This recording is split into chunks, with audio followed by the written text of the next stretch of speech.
오늘 말씀은 우리 열왕기하 22장 우리 1절과 2절 말씀입니다.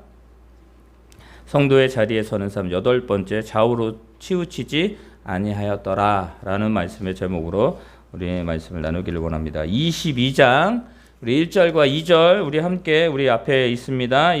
시작.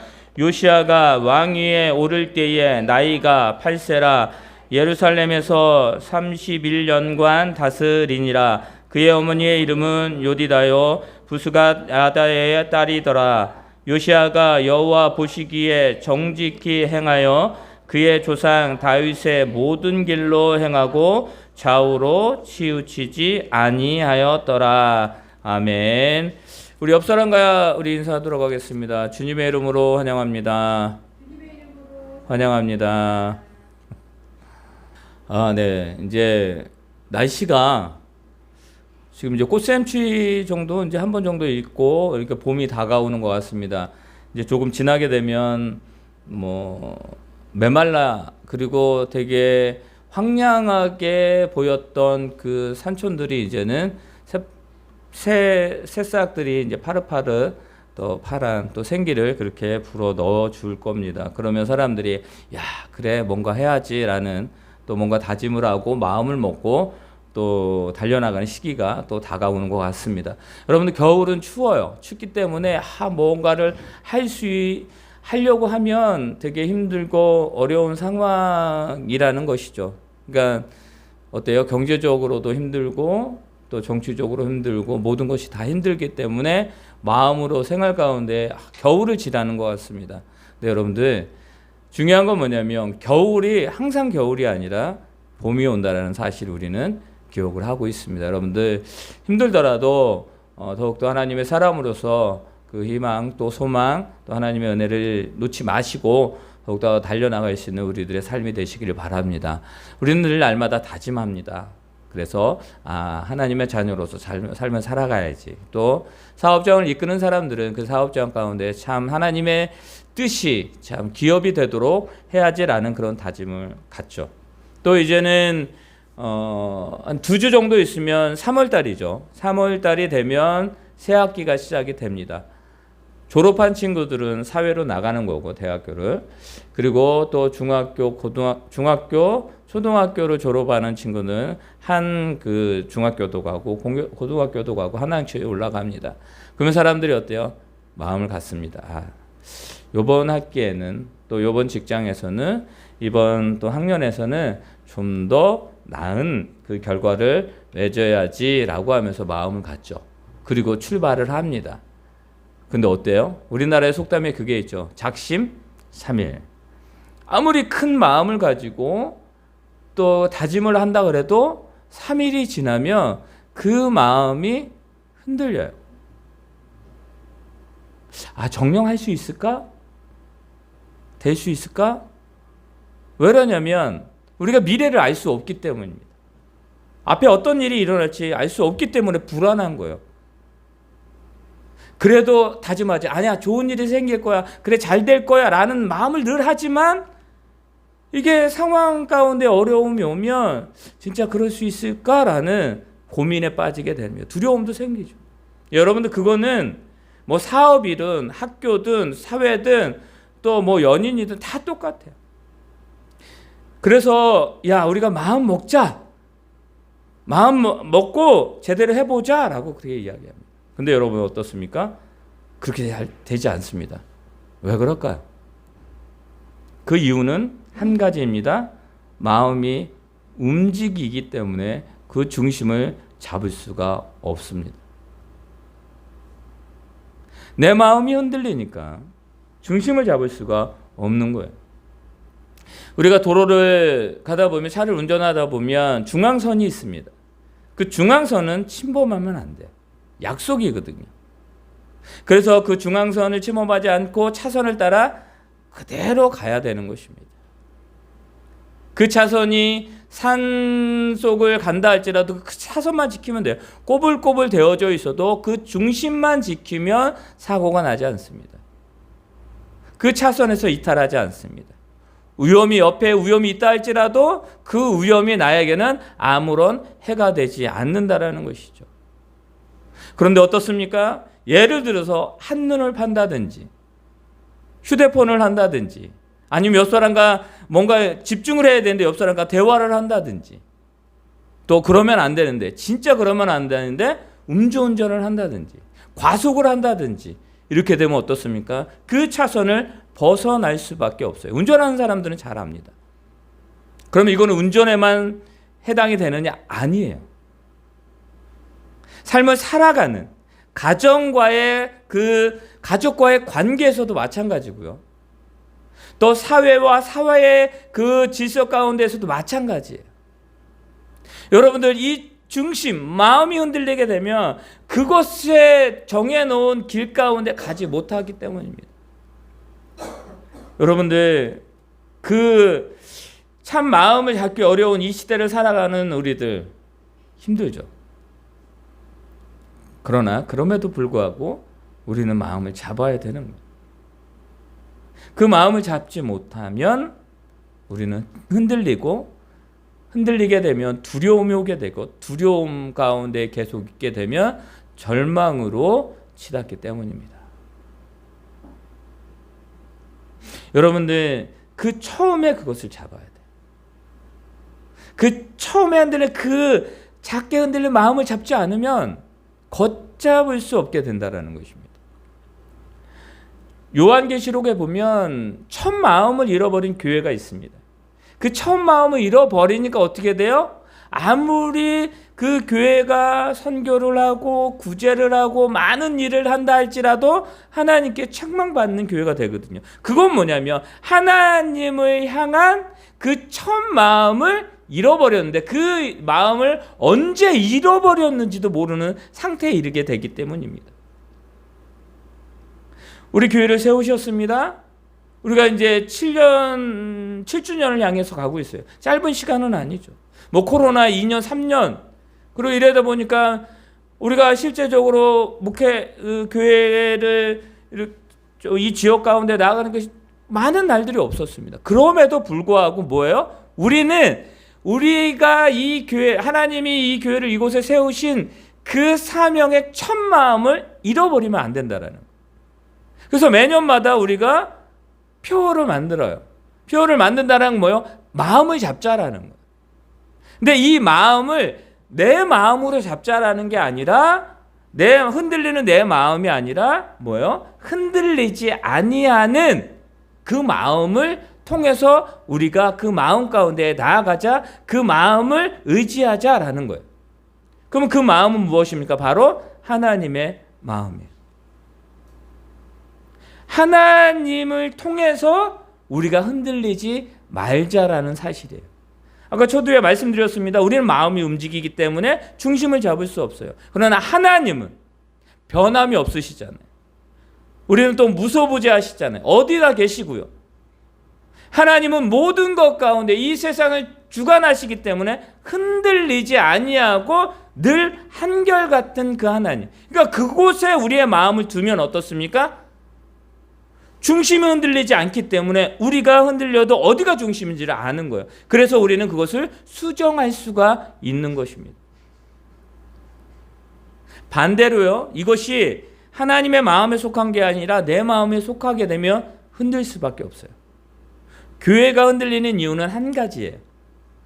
하나님의 중심으로 나아가야 되는데 사람이 중심이 되면 교회는 흔들릴 수밖에 없어요.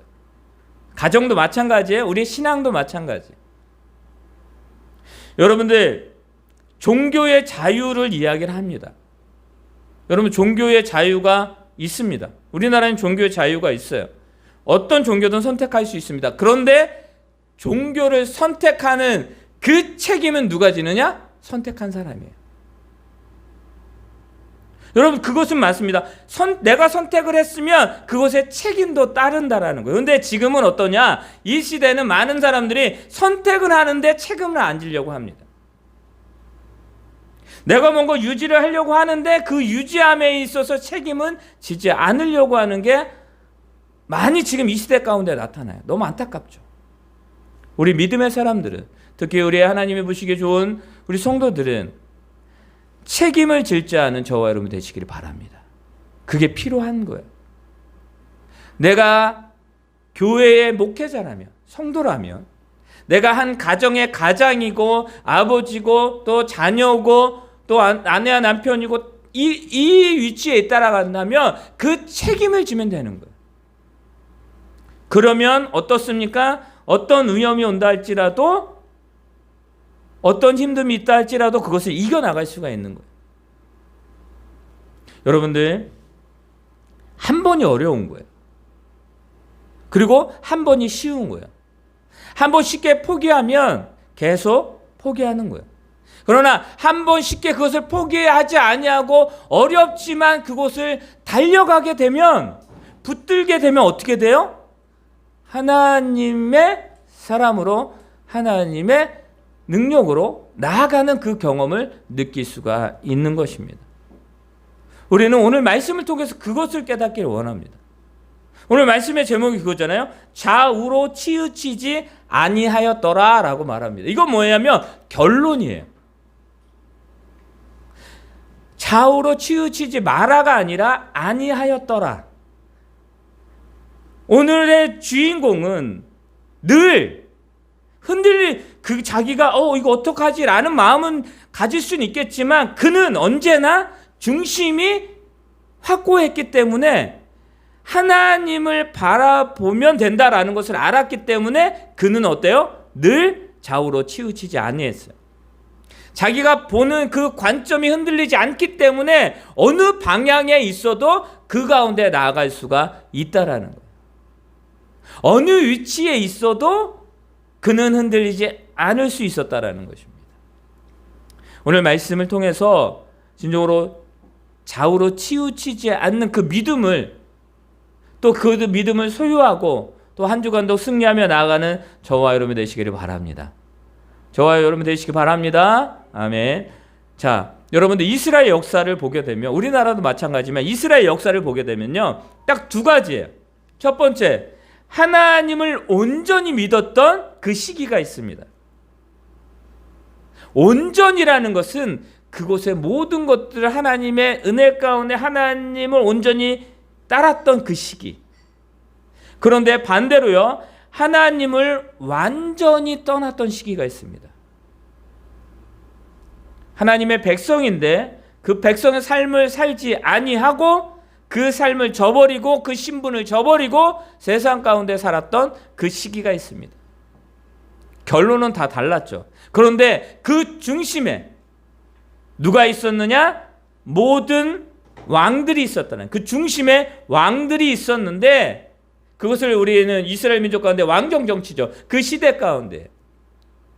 네, 여러분들, 이스라엘 왕은 누구세요? 오직 하나님이에요. 그죠? 오직 하나님이에요. 신정 정치, 하나님이 다스리는 나라가 이스라엘 민족이었어요. 근데 그들이 뭐예요? 왕이 다스리는 나라가 되고 싶었고 왕을 원했습니다. 하나님 그것을 허락하셨을까요? 허락하지 않으셨을까요? 하나님 그것을 허락하셨어요.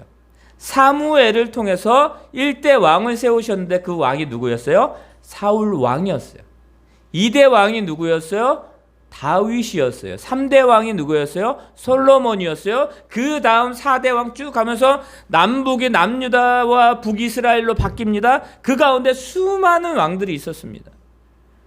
그러나 하나님께서 허락하신 그 왕들이 하는 역할은 무엇이었느냐? 하나님과 백성들 간의 중간 역할을 한 거예요. 그러니까 하나님은 왕을 허락하셨지만 그 이스라엘의 왕은 온전히 하나님이셨다라는 거예요. 선지자도 세우시고, 여러분들 왕이 제대로 다스릴 수 있게 또 백성들에게 선지자를 세우시고 제사장을 세우시고 많은 자들을 세우십니다. 세우신 목적은 단 한 가지예요. 하나님과 백성들 간의 중간 역할을 하라고. 자, 여기 보시기 바랍니다. 우리 교회에게, 저에게 역할이 있습니다. 저의 역할은 뭐예요? 중간의 역할이에요. 우리 성도님들이 신앙생활을 잘 할 수 있게 그 역할을 하는 거예요.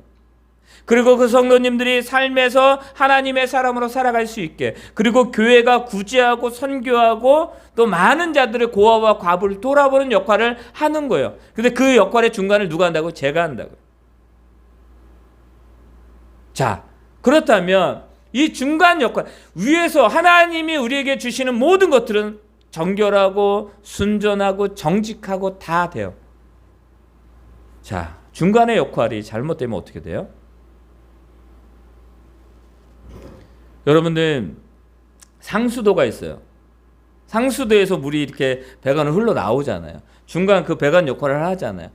상수도는 너무나 깨끗해요. 근데 중간에 오다가 그 중간에 있는 그 배관에 녹이 슬었어요. 그렇게 되면 그 어떻게 됩니까? 정확한 참 깨끗한 물이 오다가 그 녹슨 구간을 통과할 때에 녹슨 물이 되는 거예요. 그리고 물을 틀면 그것이 녹물이 나오는 거예요. 간단한 원리입니다. 신앙 가운데에 우리의 역할이 그런 역할이에요. 저의 역할이 그런 역할이에요. 여러분의 역할이 그런 역할이에요. 그러니까 이스라엘 민족 가운데 왕의 역할이 바로 그런 역할이에요.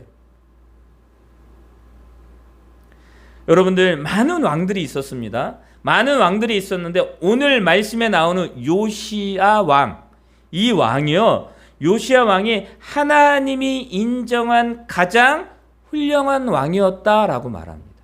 우리 한번 2절 말씀 읽어볼까요? 우리 2절, 오늘 본문의 말씀 2절인데요. 2절 말씀 다 같이 한번 읽습니다. 시작. 요시야가 여호와 보시기에 정직히 행하여 그의 조상 다윗의 모든 길로 행하고 좌우로 치우치지 아니하였더라. 자, 23장입니다. 23장 25절을 한번 보도록 하겠습니다. 성경책 23장 25절입니다. 우리 함께 읽습니다. 시작. 요시야와 같이 마음을 다하며 뜻을 다하며 힘을 다하여 모세의 모든 율법에 따라 여호와께로 돌이킨 왕은 요시야 전에도 없었고 후에도 그와 같은 자가 없었더라. 아멘. 자, 하나님이 지금 요시야 왕을 이렇게 평가하시는 거예요.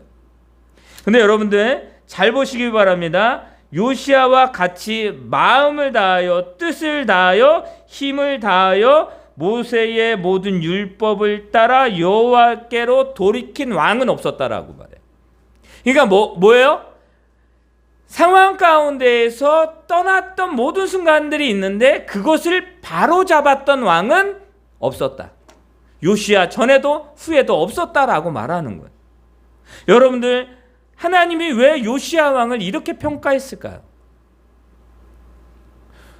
우리 22장 2절 말씀에는 그가 좌우로 치우치지 아니하였다라고 그렇게 평가하셨는데, 그리고 이제 23장 25절에는 이 사람을 어떻게 평가하냐면 전무후무하게 유일한 왕이었다라고 말해요. 왜 그랬을까요? 여러분들, 한마디로 이야기하면 이것입니다. 요시야 왕은 이스라엘 백성들이 다시 믿음의 자리로 돌아가게 했다라는 거예요. 아까 말씀드렸던 이스라엘 역사는 두 가지라고, 하나님 온전히 믿었던 시기와 완전히 떠났던 시기가 있었는데, 이 요시야 왕이 있었던 시기는 뭐냐면 온전히 하나님을 믿었던 시기가 되었다라는 거예요. 그럼 그 전에는 뭐라고요? 하나님을 완전히 떠났던 시기. 그것을 어디를 통해서 그가 어떻게 알 수 있냐면 요시야가 왕이 행동했던 것을 보면 알 수가 있습니다. 자, 여기 보시기 바랍니다. 우리의 삶도 마찬가지예요. 하나님을 온전히 믿는 시기가 있고 그렇지 못한 시기가 분명히 있습니다. 있어요. 왜요? 우리는 아까 처음에 말씀드린 마음이 흔들리기 때문이에요. 하나님을 향한 그 마음은 있는데 자꾸 하나님을 중심을 두고 나아가야 되는데 자꾸 나를 중심을 두고 가기 때문에 자꾸 어긋날 길로 갈 수밖에 없는 거예요. 그거는 인정을 합니다. 그러나 흔들릴 수는 있지만 그 흔들림을 그냥 두면 안 된다라는 것을 말하는 거예요. 흔들리는 그 순간에 그것을 바로 잡지 아니했을 때가 하나님을 완전히 떠나는 시기예요. 반대로 이야기하면 흔들렸지만 그 흔들림을 잡으려고 하나님께 나아갔던 시기가 하나님 온전히 믿었던 시기다라고 말합니다. 그 역할을 누가 했다고요? 지금 요시야 왕이 했다고요. 그럼 어떤 역할을 했을까요? 어떤 역할을 했기에 그렇게 말할 수 있을까요? 여러분들 이번 주에 집에 가셔갖고 꼭 열왕기하 22장부터요. 지금 22장부터 23장 25절까지 꼭 읽어보세요. 지금 말씀을 찾아가면서 읽기에는 너무 시간이 없기 때문에 제가 말씀을 드릴 텐데 꼭 읽어보시기 바랍니다. 그러면 요시야 왕이 어떻게 해서 좌우로 치우치지 아니한 평가를 받았고 전무후무한 왕이 됐다라는 그 하나님의 인정을 받았던 이유에 대해서 알 수 있을 것입니다. 자, 여러분들 제가 말씀드릴게요. 요시야 왕이 이룬 업적이 있는데 그 첫 번째가 뭐냐면 황폐한 성전을 수리하기 시작했습니다. 솔로몬이 예루살렘 성전을 졌잖아요. 솔로몬 성전을 졌잖아요. 그건 뭐야? 하나님의 영광에 그 하나님을 높이 드리는 그 성전을 하나님이 기뻐하셨어요. 여러분들 화려해서가 아니라 그 온전과 온 마음과 정성을 다하여 드렸던 그 성전을 기뻐하셨던 거예요. 그런데 왕들이 시간이 지나면 지날수록 이 성전을 더 사랑하고 성전 가운데 예배하고 성전 가운데 하나님을 찾는 그 시간보다 이 성전을 떠났던 시기가 많아요. 여러분들 집도요. 집이 사람이 살면 아무리 작아도 아무리 좀 허름해도 거기에는 온기가 있어요. 깨끗해요. 정리가 돼요. 그러나 진짜 화려한 호텔이라든지 화려한 집이라도 1년, 2년, 3년 계속 두게 되면 어떻게 됩니까? 거기에 먼지와 또 거미줄이 그리고 그 집이 망가지는 거예요. 여러분들 요시야 왕 전에 있었던 왕들도 왕이 어떻게 한 거예요? 성전을 뒤돌아보지 않았어요. 성전을 뒤돌아보지 않았다라는 건 하나님께 나아가지 않았다라는 거예요. 그리고 소홀하게 생각했어요. 여러분들 왕들이요, 그 자기 나라를 굳건히 세우기 위해서 그 주변의 나라들과 동맹을 맺습니다. 그게 뭐예요? 바로 결혼이에요. 공주들과 결혼하게 되고 또 여러 가지를 통해서 또 그것을 그 왕권을 되게 지키려고 하는데 하나님의 백성은 좀 달랐어요. 하나님의 나라는 하나님이 지키시고 그 가운데 하나님 역사 가운데 나아가야 되는데 여러분들 그 나라를 지키기 위해서 결혼을 합니다. 그런데 어떻게 돼요? 그들이 가졌던 우상들이 들어와요. 관습이 들어와요. 제사가 들어와요. 근데 그걸 어디서 행해요? 성전에서 행해요. 각 고을에 있는 산당에서 그것이 진행이 돼요.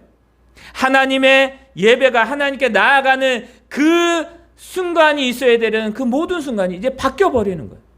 관리를 안 하니까요. 여러분들 내 마음을 관리하지 않으면 이렇게 된다고요. 요시야 왕이 했던 첫 번째 일은 뭐냐면 황폐된 성전을 수리하기 시작합니다. 그들에게 돈을 주고 그들에게 그것을 수리할 수 있게 만듭니다. 여러분 이게 필요한 거예요. 우리의 신앙도 마찬가지예요. 우리의 마음도요 수리해야 돼요. 하나님 말씀합니다. 너희는 거룩한 성전이다 라고 말해요. 우리가 성전이라고 말해요. 그럼 우리의 성전은 뭐예요? 늘 하나님으로서 늘 새로운 마음으로서 정직하게 나아가야 되는데 그렇지 못해요. 하나님보다 세상, 그러다면 내 마음 가운데 어떻게 우상이 나도 모르게 하나님이 싫어하는 것들이 가득 차게 돼요. 하나님의 성전이 다른 곳으로 가득 차게 되면 뭐 어떻게 된다고? 황폐하게 되고 수리하지 않게 되는 거예요. 사랑하는 성도 여러분, 일주일 동안 아니 우리의 삶 가운데 가장 여러분들이 신경 써야 되는 건 뭐냐면 내 마음의 성전을 깨끗하게 해야 돼. 그게 첫 번째예요. 요시야 왕은 그 일을 행했습니다. 깨끗하게 수리를 해요. 하나님의 성전이 바로 세워지기를 원해요. 그러다가 뭘 찾게 되냐면 율법을 찾게 돼요. 율법은 뭐야? 하나님이 주신 법이에요. 하나님이 주신 말씀이에요. 우리로 이야기하면 뭐예요? 바로 이 성경이에요. 뭐 하다가요? 수리하다가. 집을 수리하다가. 여러분 집 청소하다가 나도 모르게 놓았던 돈을 발견할 때 있어요. 금붙이나. 그럼 어떻습니까? 기뻐요. 야, 이거 웬 행제야? 근데 그거 자기 거거든요. 근데 내가 잃어버린 거예요. 근데 그것을 찾으면 얼마나 기쁩니까? 단돈 10원이라도. 여러분들, 그런데 지금 요시야 왕은요, 저들이 율법을 잃어버렸다, 율법을 다시 찾았다라는 건 뭐냐? 저들이 율법을 찾지 아니했다는, 하나님의 말씀을 신경 쓰지 않았다라는 거예요. 기억하시기 바랍니다. 우리의 마음이, 우리가 진정으로 하나님의 귀한 성전이, 거룩한 성전이, 나의 성전이 깨끗하여져 있지 않냐면 내 마음 가운데 하나님의 역사, 하나님의 말씀이 찾아낼 수가 없는 거예요. 하나님의 말씀이 역사할 수가 없는 거예요. 요시야 왕은요, 얼마나 기뻤겠습니까? 잃어버렸던 그 율법을 찾습니다. 율법을 찾고 그가 한 일은 무엇이었습니까? 그 율법을 읽기 시작합니다. 뜻이 무엇이냐? 어떻게 된 것이냐? 근데 그것을, 그 말씀을 읽을 때 뭘 발견해요? 이스라엘 민족이 하나님 앞에 범죄했던 내용을 발견해요. 그리고 하나님 앞에 무엇이 잘못이고 무엇이 죄인지를 발견하게 돼요. 그런데 자신의 민족, 그리고 자신을 뒤돌아보고 지금까지 온 것을 보니까 그들이 죄악 가운데 있었다는 것을 발견하게 돼요.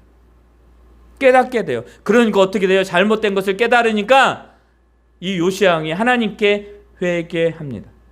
잘못된 부분을 회개해요. 하나님 용서하여 주세요.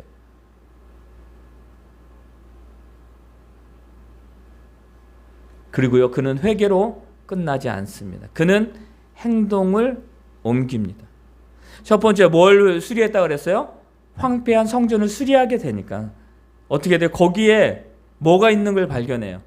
우상이, 또 관습들이, 하나님이 싫어하는 그 관습들이 있는 것을 발견하게 되고, 그 발견한 것을 어떻게 됩니까? 이제는 버리기 시작합니다.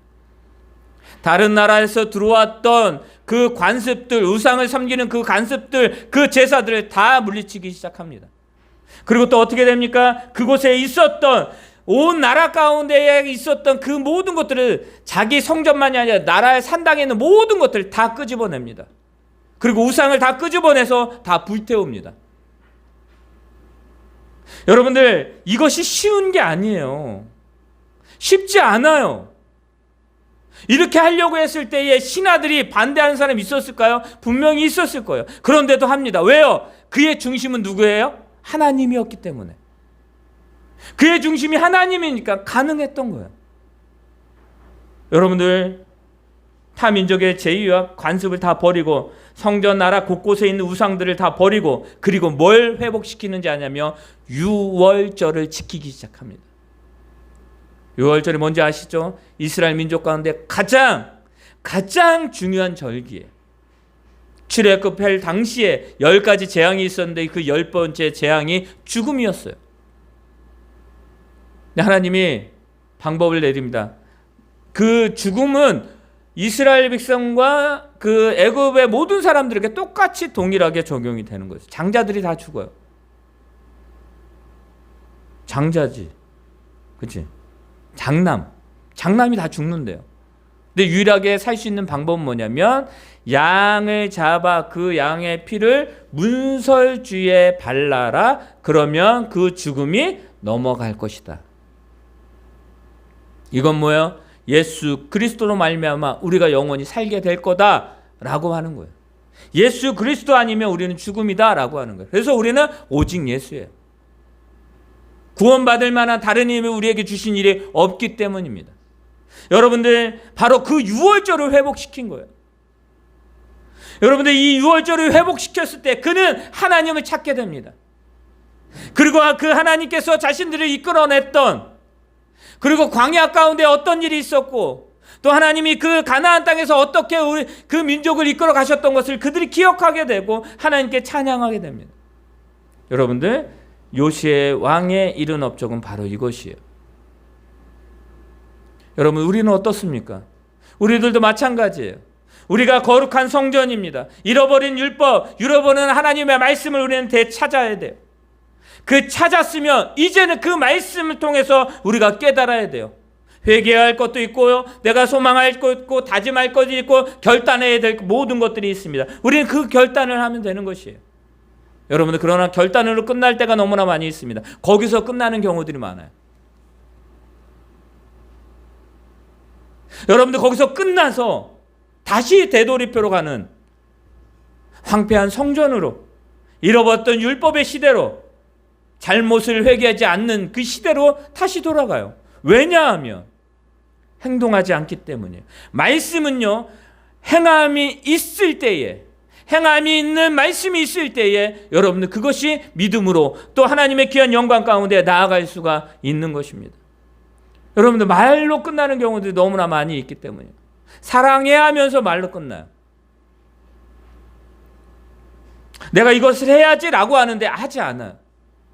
왜요? 그것이 힘들기 때문입니다.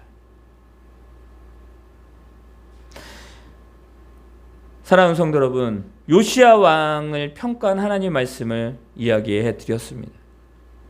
전무후무한 왕이었다? 그건 뭐예요?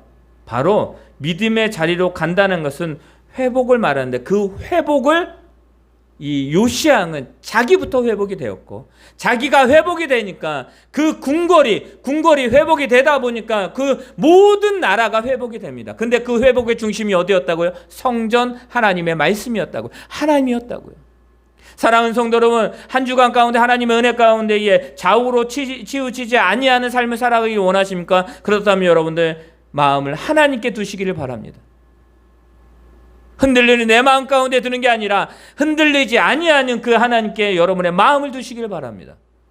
그러면 우리는 흔들리지 아니하고 하나님께 나아가는, 좌우로 치우치지 아니하는 믿음 가운데 나아갈 것입니다. 다시 믿음의 자리로 돌아가기를 원하십니까? 다시 하나님의 자리로 돌아가기를 원하십니까? 그렇다면 이제 버려야 돼요.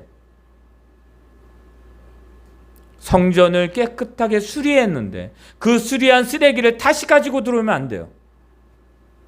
하나님의 말씀을 찾았는데 그 말씀을 읽고 묵상하는 것이 아니라 그냥 세상의 소리에, 사람들의 소리에만 기울이면 안 된다는 것입니다. 여러분, 옛 습관을 버렸어요. 하나님 예배하는 습관으로 하나님을 진정으로 찾는 기도, 또 여러분의 삶으로 나아가는 그 습관을 가져야 되는데 그것을 갖지 못하고 예전의 습관으로 돌아가게 된다면 여러분들, 우리에게 무엇이 남겠습니까? 우리가 진정으로 하나님의 정직한 사람이라고 말할 수가 있겠습니까? 그럴 수가 없는 것입니다. 여러분들이 여러분이 있는 곳곳에 하나님의 역사가 있을 것입니다. 여러분들, 유월절을 회복시킨다라는 것은 예배를 회복시키고 하나님을 향하여 마음을 회복시키는 것입니다. 여러분들 회복되시기 바랍니다. 여러분의 자리에서 여러분의 예배를 회복하시기 바랍니다. 그리고 우리 교회의 이 주일의 예배를 회복시켜야 돼요. 여러분, 함께 기도하고 함께 예배하고 함께 전도하고 함께 구제하고 함께 선교하는 그것이 우리들의 삶이 되어야 되는 것입니다. 누구부터요? 저부터요. 누구부터요? 우리부터요. 이제 말씀을 마치도록 하겠습니다. 하나님 마음의 중심으로부터 있을 때에 좌우로 치우치지 아니합니다. 한 주간 좌우로 치우치지 아니하는 믿음 가운데에 굳건히 서는 저와 여러분이 되시기를 바랍니다. 요시야 왕처럼 우리가 진정으로 결단함으로 다시 믿음의 자리로 돌아가야 합니다. 다른 사람은 깨닫지 못했으면 내가 깨닫고 그 깨달음이 불씨가 되어서 활활 타오르도록 성령의 인도하심을 따라 하나님께 기도하고 성령의 충만함이 우리 교회와 우리 성도들의 각 가정과 사업장 가운데, 여러분이 있는 모든 그곳 가운데 넘쳐나기를 예수님의 이름으로 축원합니다. 아멘. 하늘에 계신 우리 아버지여, 이름이 거룩히 여김을 받으시오며 나라의 마옵시오며 뜻이 하늘에서 이루어진 것 같이 땅에서도 이루어지이다. 오늘날 우리에게 일용할 양식을 주옵시고 우리가 우리에게 죄 지은 자를 사하여 준 것 같이 우리의 죄를 사하여 주옵시고 우리를 시험에 들게 하지 마옵시며 다만 악에서 구하옵소서. 대개 나라와 권세와 영광이 아버지께 영원히 있사옵나이다. 아멘. 거룩하신 하나님 아버지, 귀한 예물을 드립니다. 더욱더 진정으로 하나님께 마음을 드립니다. 우리의 삶을 드립니다. 한 주간도 좌우로 치우치지 아니하고 다시 믿음의 자리에 서는 우리의 삶이 되게 도와 주시옵소서. 이제는 우리 주 예수 그리스도의 은혜와 하나님의 그 크신 사랑과 성령님의 인도하심이 하나님에게 마음의 중심을 두고 더욱더 믿음으로 살아가기를 원하는 우리 교회 위에, 이 나라 민족 위에, 우리 성도들의 삶과 직장과 사업장 위에 지금부터 영원토록 함께 있을지어다. 아멘. 주님 함께하여 주시옵소서. 이끌어 주시옵소서.